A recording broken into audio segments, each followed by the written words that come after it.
ગુજરાતમાં કોરોનાના કુલ 15 કેસ જોવા મળ્યા છે। આરોગ્ય કમિશનર ડોક્ટર નીલમ પટેલે જણાવ્યું હતું કે કોરોનાના અમદાવાદમાં 13, અમદાવાદ ગ્રામ્યમાં 1 અને 1 કેસ રાજકોટમાં નોંધાયો છે।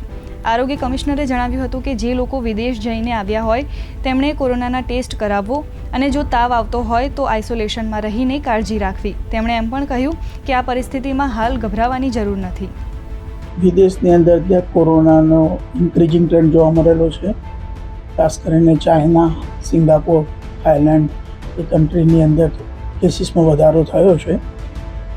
ઇન્ડિયામાં થોડા ઘણા અંશે વધી રહ્યું છે। જેમાં ગુજરાતની વાત કરીએ તો અત્યાર સુધીમાં ટોટલ જાન્યુઆરીથી મે અત્યાર સુધીમાં 24 કેસીસ નોંધાયેલા છે।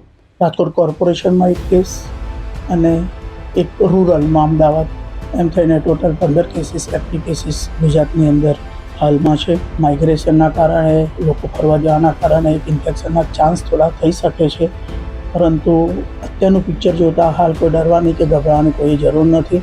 સાવચેતી ચોક્કસ જરૂરી હોય। કોઈ ફોરેનથી જઈને આવ્યા હોય તો ચોક્કસ પોતે જો સિમ્ટમ્સ લાગતા હોય તો જાતે જ પોતાનું નિદાન કરાવી લે। એટલે કેસની સિવિયરિટીની રીતે કહીએ તો છે નહીં, એક પણ મરણ થયું નથી।